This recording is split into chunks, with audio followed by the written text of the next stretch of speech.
I'm joined by Nishino-san and Herman, who had great presentations today. Thank you very much. Very informative.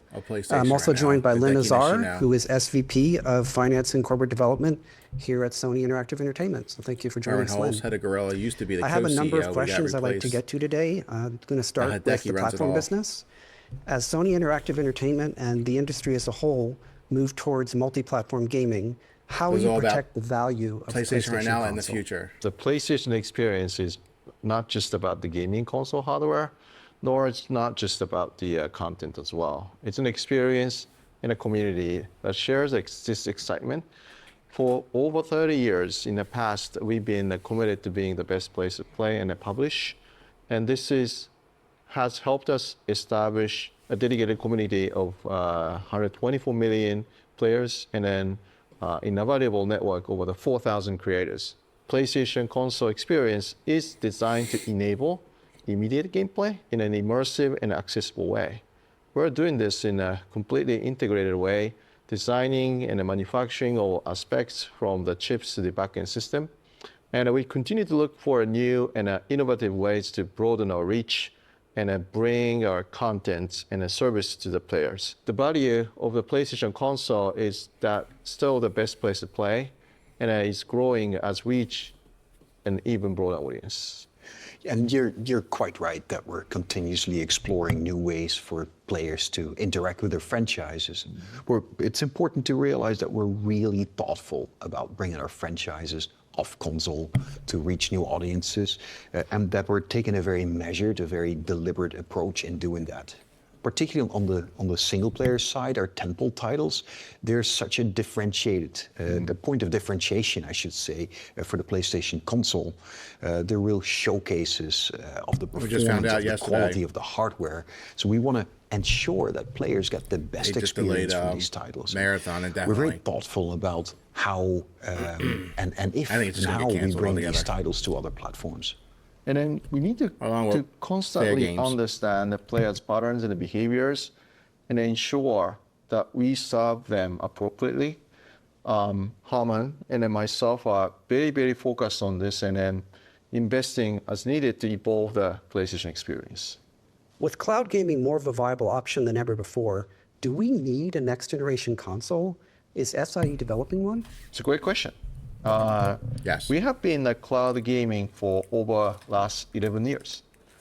We deployed cloud gaming servers to support the PS3, PS4, and the PS5 generations. And then we are really proud about the quality we have been delivering. Cloud streaming to the PlayStation Plus Premium and via the cloud streaming beta on the PlayStation Portal is the one such way we are doing this. However, the business model for cloud gaming must be sustainable for the longer term growth. Cloud gaming is progressing well from a technical standpoint, as we have demonstrated with these offerings. But end-to-end network stability is not in our control. And the higher cost per playtime compared to the traditional console model remain as the challenges. Cloud gaming is increasingly providing an additional option for players to access content. But our belief is that the majority of players continue to kind of want to experience the gaming through a local execution without dependency on network conditions. And PS5 and PS5 Pro have validated these theses, I believe. Our console business has evolved into a multifaceted platform. And we now have a large ecosystem of highly engaged players across both the PlayStation 5 and the PlayStation 4 generations. So naturally, therefore, there's a huge interest in our next generation console strategy. While we cannot share further details at this stage, the future of the platform is top of mind. We are committed to exploring a new an enhanced way for players to engage with our content and services. PS6 specs Typically, when we launch a new next-generation console, operating income amount and segment margin declines in the year of launch. Should investors expect the same thing to happen if we launch a next-generation console in the future? So, as Nishino-san mentioned, we're still exploring what the future of our platform would look like. So therefore, whilst we cannot provide any further guidance on operating income in future years, I would like to re-emphasize that our financial profile as a business has evolved in line with our strategy. So we've reduced traditional cyclicality, as you describe it, by establishing a large ecosystem of players across both the PS5 and PS4 generations, which provides recurring revenues. So this has driven overall high and stable level of spend on content and services, which, by the way, now constitute over 2/3 of our revenue, providing a consistent, predictable, and profitable base of our revenue. PS5 represents our most engaged players, with the highest spend per player versus prior generations. But our PS4 players as well are still active and spending as well.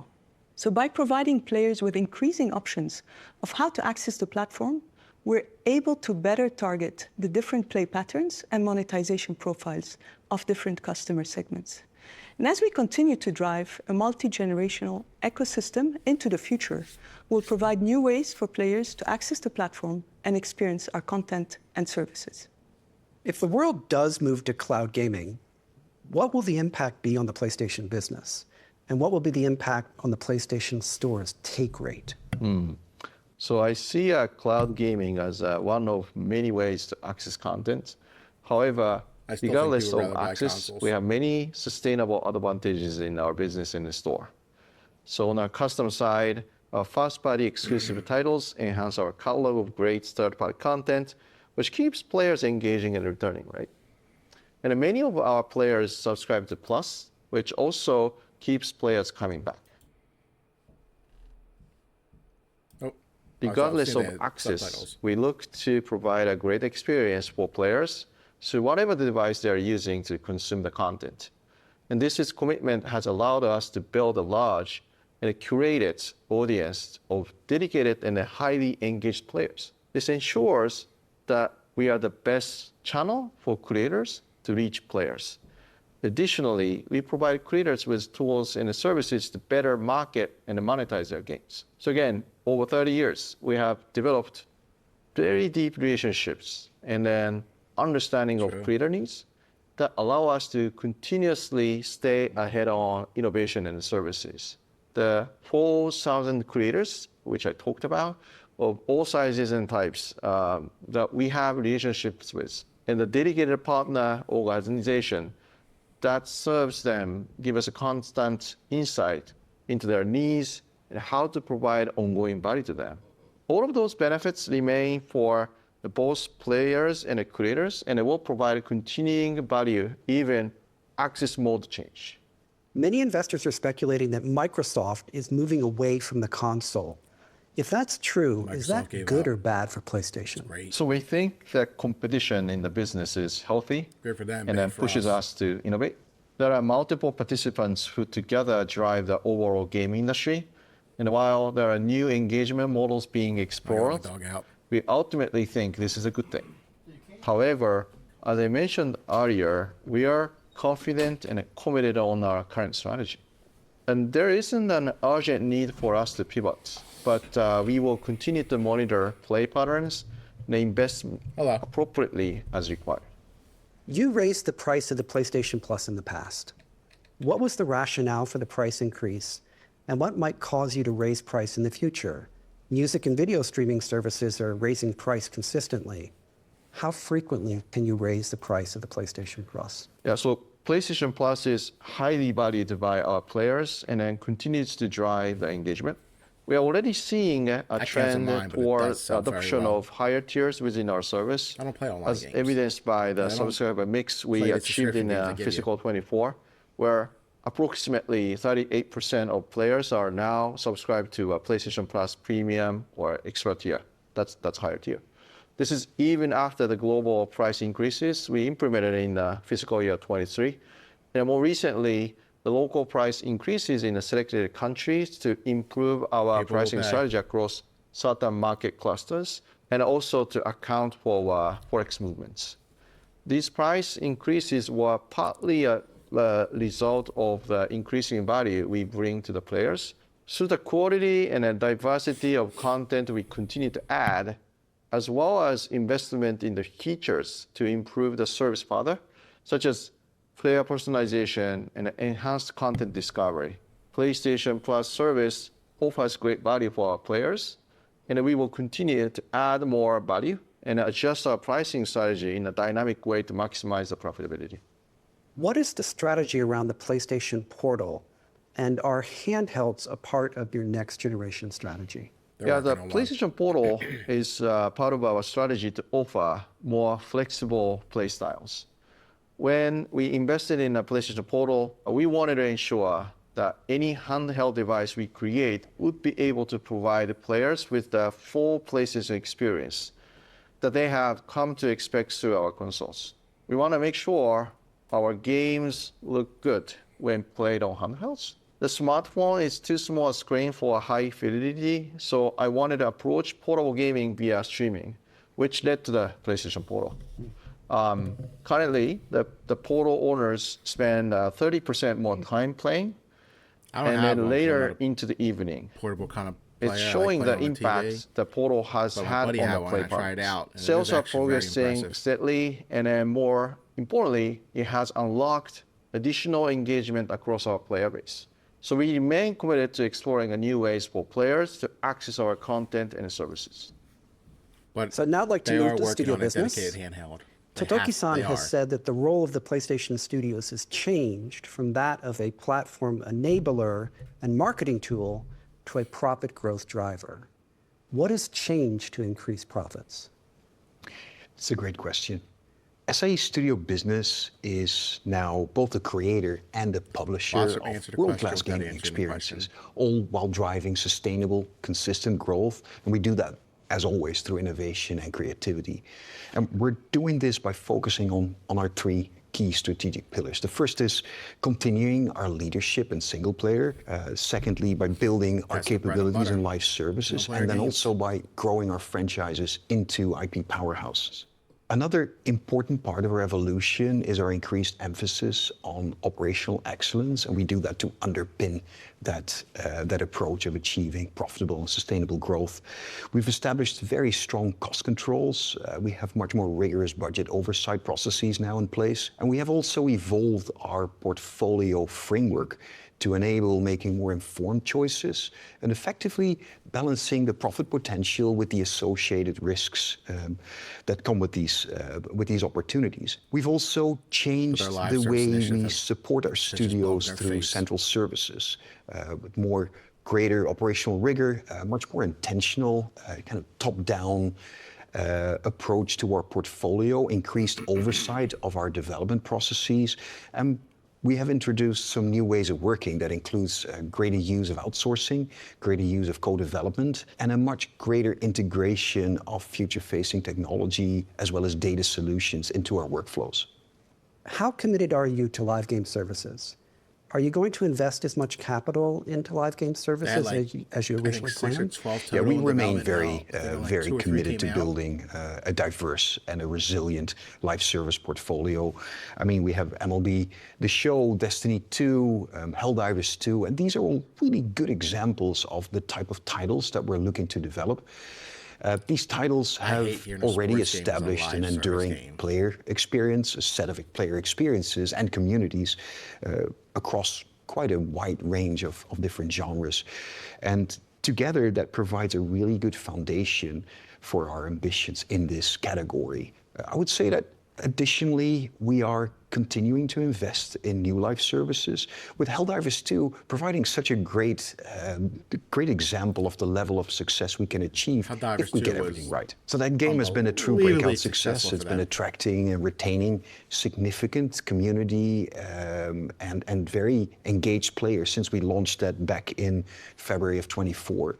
And this ongoing success, I think, is further evidenced in how we deal with the monetization. So microtransactions now in that game make up more than half of the revenue. Okay. We're also very excited about Marathon's anticipated launch in this fiscal year. Great. Speaking of Marathon, what have you learned from your foray into live game services, including Concord? And how does this relate to Marathon and the recent alpha test? Yeah. So live service, we really see that as a great opportunity for us. But with this great opportunity are some unique challenges associated. So we talked about it, some early success, as with Helldivers 2. We've also faced some challenges, as with the release of Concord. I think that some really good work actually went into that title, some really big effort. That's probably the ultimately, that title entered into a hyper-competitive segment of the market. I think it was insufficiently differentiated to be able to resonate with players.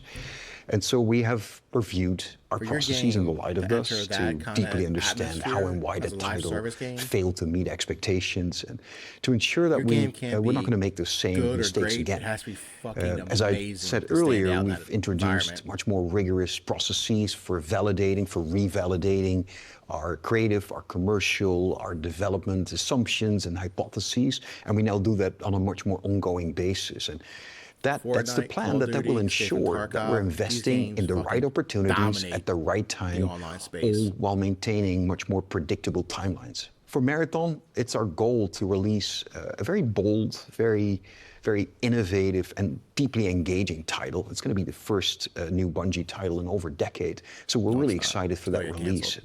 We're monitoring, we're going through the test cycles, we're monitoring the closed alpha cycle that the team has just gone through. We're taking all the lessons learned, we're using the capabilities that we've built in analytics and user testing to understand how audiences are engaging with the title. And some of that feedback, frankly, has been varied, but it's super useful. That's why you do these testing.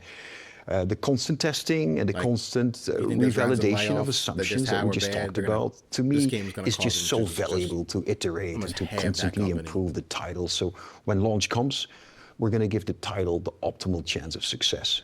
And this cycle of test, of iterate, test again, that is such a key component of the live service success, both leading up to launch, but also throughout the life of the game. With Marathon, the way they stole the art assets, basically just up and lifted them from that Anti-Real, I believe her name is, the user on Twitter. This game can't come out, I don't think, because if this game comes out, she can sue them for stealing her art.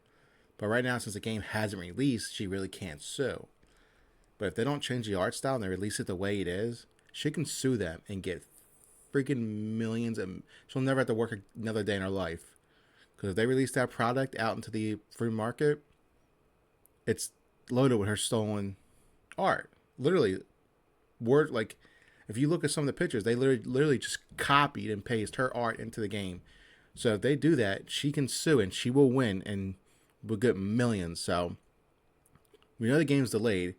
So I think they're going to go in and completely change the entire art style of this game and rip out anything at all that resembles her artwork. Because like I said, if they release it with her artwork in it, she's going to sue and win millions. So I think they're going to go in, PlayStation, Bungie, remove all the artwork and start fresh. So I think this game is going to be delayed for a while. If not, cancel completely. Like just give up, eat crow and fucking move on. And we're committed to continuing to leverage our learnings to maximize engagement and player satisfaction throughout the life cycle of the title. Great. What is your philosophy around creating IP? Is it a priority, and how do you ensure that it is differentiated? At our core, we believe that great new IP originates from passionate teams with amazing ideas. And it's our job as leadership to create an environment and foster an environment in which these teams can succeed. As leadership, we support them with the tools to keep. I didn't realize I was part of that STARS program where you I guess you earn stars or points, something like that, throughout like just playing games. I never looked into it. I had so much like points racked up. And you can earn like in-game prizes or like digital prizes, or you can actually earn a $5 like gift card to the PlayStation Store. I realized I had so many of those points racked up. I redeemed like fucking, I don't know, a ton of those $5 gift cards. I ended up getting Death Stranding 2 for the PS5 for like $10 when it was all said and done. Because I had so much points racked up. I just used them all because I know the program's ending soon. I just used all those points to get $5 gift cards in the PlayStation Store. So I got Death Stranding 2 for $10. So thank you, PlayStation. Capabilities, the structures that they need to develop those ideas into successful new IP. So we recently formed out of incubation 2 new studios, Dark Outlaw Games and Team LFG. And I think that kind of highlights further our commitment to the creation of new IP as well as to our approach to innovation. These two teams, they're new, but they are comprised of veteran developers from across all different pockets of the industry. Their vision and their ideas have blown me away, and the passion behind it. I really and honestly cannot wait to help shepherd their projects into success.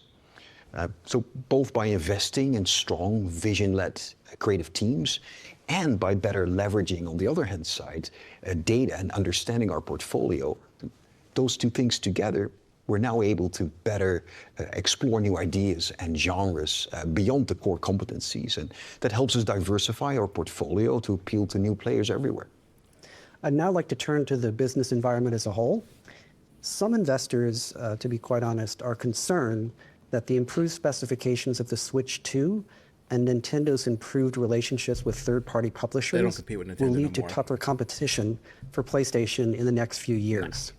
What do you think about those concerns? Nintendo isn't their competitor so anymore. We closely monitor the kind of overall gaming industry, including the action of other market participants.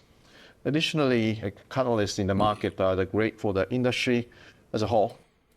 See, with Xbox basically abandoning the whole console gaming aspect of this business, it sucks for us as consumers because PlayStation has no competitor, so they can price their shit at whatever they want, and people, we'll have to pay for it if we want it. So I suspect the PS6, when it comes out, will probably be about $800 because for some reason Xbox just gave up the whole business. They couldn't compete anymore, I guess.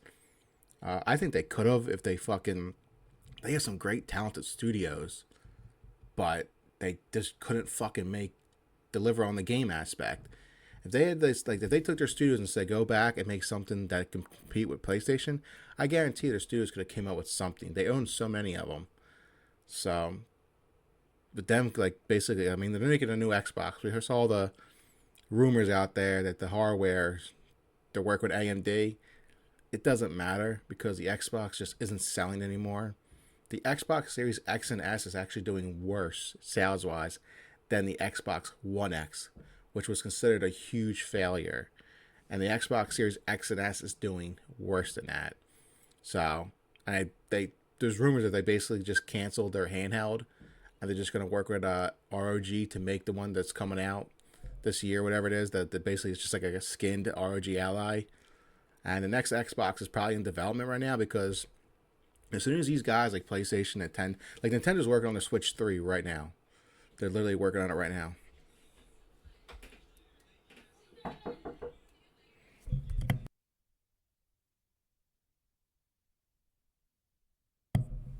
So like I said, when they release a product, they're automatically working on the next one. So Xbox literally started working on the next Xbox after the Series X and X shipped. So that's why they didn't cancel it, because it's probably so far in development, they would just lose so much money if they just didn't finish it. So they're going to release it, but it will probably be their last console. But, it should be good maybe, the next generation, because they have some competition, but they're not going to really market it or push their next console because they've barely done it with this one. So expect to pay about $800 or $700 for the PS6. And then as they invigorate the excitement and the demand more broadly. So it's great to have people launching new things. However, as I mentioned previously, we have a differentiated strategy. So PlayStation 5 is designed for an immersive gaming experience.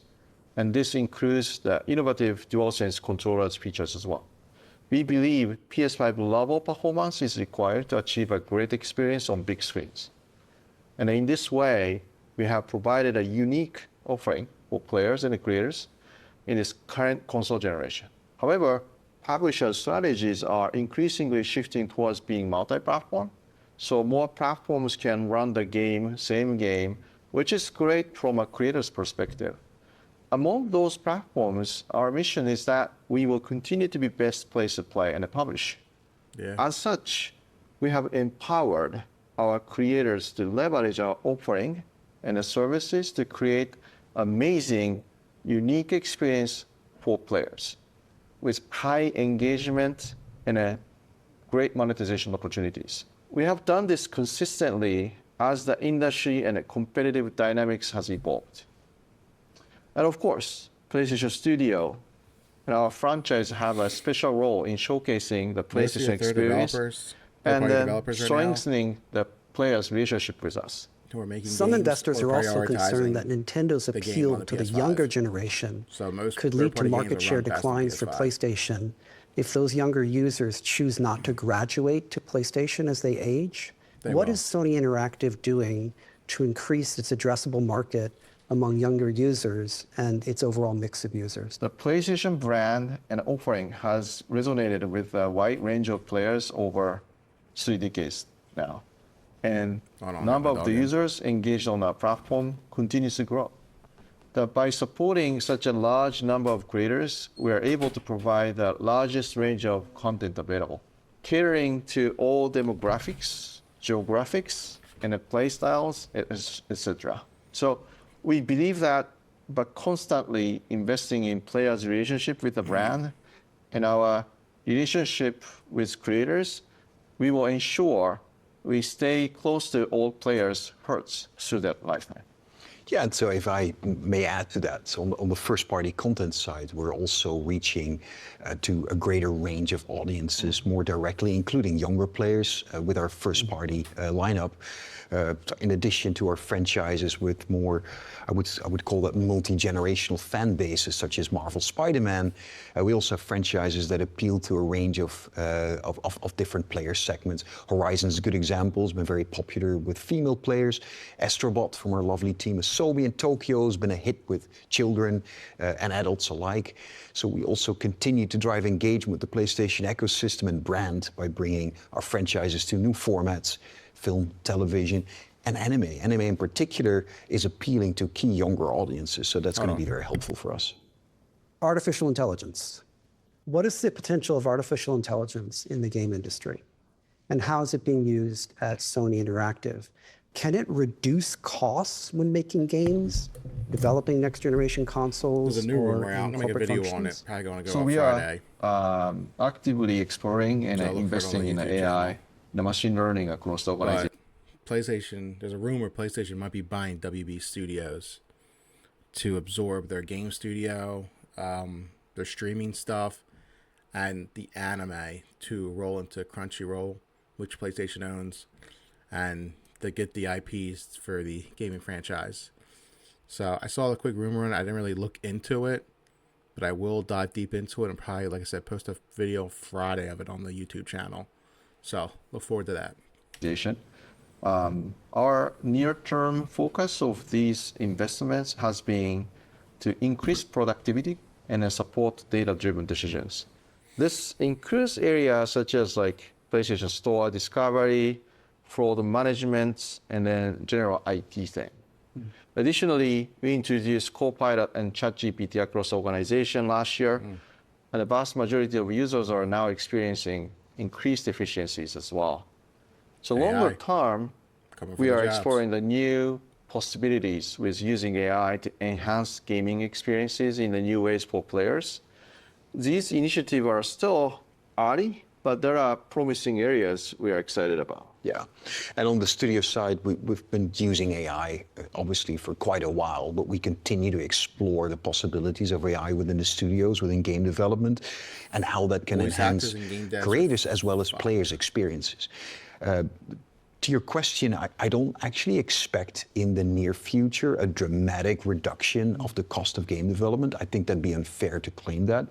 But I do see tremendous potential benefits in AI as a set of tools, suite of tools to further enable our developers. And we continue to explore use cases in that space. For example, there's potential for use in improving the quality of game characters, of backgrounds, animation, audio translation, real-time graphics, you name it, as well as potential applications in supporting live service content pipelines through much more opportunity to personalize the experience for individual users.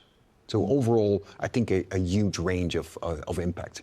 Yeah, and then as we further explore AI, we recognize there are challenges associated with it as well. So including from talent and with respect to managing costs, right? So we will continue to be mindful as we look to integrate such technologies throughout our business. Now I'd like to turn to financials and KPIs. So Nishino-san and Herman, what KPIs are you focusing on for each part of your businesses? Herman and then I are focused on continuing to drive sustainable, profitable growth for SI as a whole. Said a word. And then accordingly, we have operating KPIs that are constantly monitoring to support this. Having said that, as mentioned in the presentation, the PlayStation platform is the strongest it has ever been. And then we are largely focused on the KPIs that reflect the core pillars of our businesses, audience engagement, and then monetization. We have achieved a record high numbers of monthly active users. This has been driven by the success of the PlayStation 5, but also by our strategy of providing additional ways for players to access our platform. Importantly, this strategy allows us to capture the value from different player bases, each with different monetization profiles. So as a result, we have been able to achieve record high levels of engagement and spending on the content and the services. Yeah, and so for the studio business, I would say that we're focused on quality, on timely delivery, engagement, and profitability. Of course, ongoing monetization as well. So back to those pillars I was talking about in single player, we're focused on consistently delivering at least one tentpole title per year, the right time in the year, at the right quality level, which have players come to expect from PlayStation Studios. In live services, we're focused on building a recurring base of enduring live service titles that drive ongoing engagement and monetization as achieved by our releases to date. And then finally, we'll continue to grow our franchises through a very thoughtful release cadence and as transmedia properties. You expect to increase operating income amount and margin percentage in fiscal year 2025 compared with fiscal year 2024.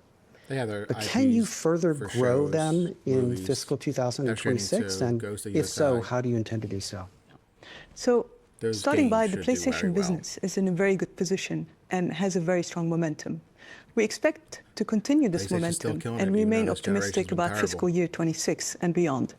So in particular, as we approach the second half of the MRP period, we expect an even higher level of our revenue to be from content and services, which will improve the overall profitability of the business. Our roadmap of first-party titles and the high expectations we have for the third-party titles will directly drive the business' natural operating leverage. Additionally, as we are focused on growing the PS Plus business profitably, continuing to drive subscriber growth in our premium and extra tiers. And finally, we expect the ongoing focus on operational excellence to translate into a positive impact on profitability. So overall, we remain committed to contributing meaningfully to Sony Group's MRP target of operating profit CAGR of 10% or more and cumulative operating profit margin of 10% or more. How do you expect the financial profile of your business to evolve over the long term? So again, the business fundamentals are strong, and we expect this to continue across many key areas. First, strong sales growth driven by highly engaged and multi-generation MAU. And then an increase in the PS Plus, we spoke about that, increase in PS Plus revenue due to the shift to the higher tier and also our price revision. And then on the first-party live services, becoming more consistent, predictable, and growing revenue stream. And also with the continued strength and reliable delivery of our tentpole titles, incremental revenue also generated by going off console with our first-party IP. And finally, the strict cost management and the operational excellence we have in place. All of these are ongoing trends that we will, of course, continue to monitor and improve everywhere we can. So I do expect these trends to continue going forward. So in closing, I'd like to turn to Nishino-san. As the new sole CEO of Sony Interactive Entertainment, what keeps you up at night? And conversely, what gets you the most excited? For over 30 years, we have been pushing the boundaries of play, and my job is to make sure we continue this journey with players and the creators. The gaming industry is continuing to evolve, and then people's lifestyle continues to change over time. So we are seeing new play patterns and behaviors new market participants and then new market segments as well. So that means we have new challenges and then new opportunities. We continue to connect the players and the creators through our products, content, and the services. It is an exciting yet challenging time for overall industry, with opportunities for the PlayStation experience to continue. Game budgets are just ballooning like crazy, and staff, these gaming companies just have too many people on staff, and I hate to say it, but they're just so overbloated with people who do nothing.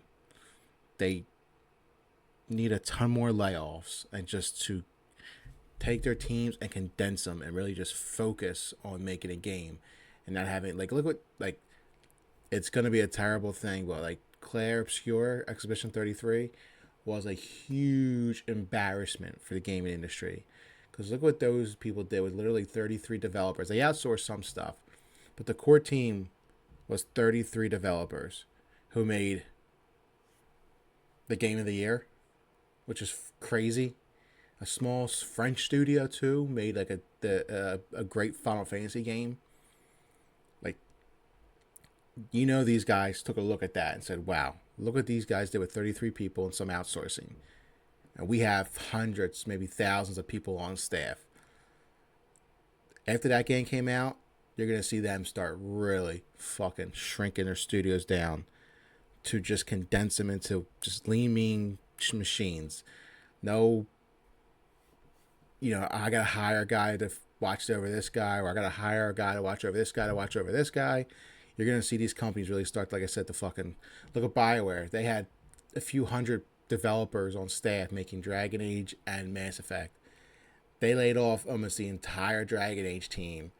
I think right now BioWare's down to less than 100 people working on the Mass Effect franchise and Mass Effect 5. And they said as the development goes on, if they need to hire more, they will. If not, they'll stay the course.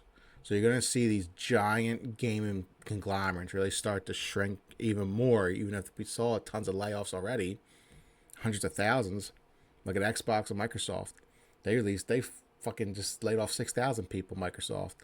You're going to see them shrink even more with AI and just small focused teams that can get these games done. So if you're like a developer right now, like a game developer, like learning and trying to get a job in the industry, I would look at an indie developer or just start your own. Evolving, and we ensure we remain the best place to play and publish. So Herman, Lynn, myself are focused on capitalizing on our current momentum, so much clout, building on our strengths, and then driving profitable growth.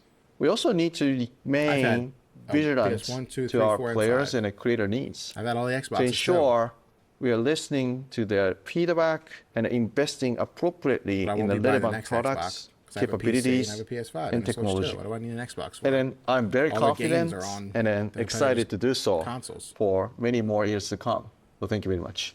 Thank you very much. Thank all of you for your participation today, and thank you all for joining us. That was a good video. I like sometimes, you know, diving behind the scenes and how the actual business works for Sony, PlayStation, all them. Not just, you know, the stuff you see on like E3 or something. I like to look into the nitty-gritty business aspect of how this machine actually moves. So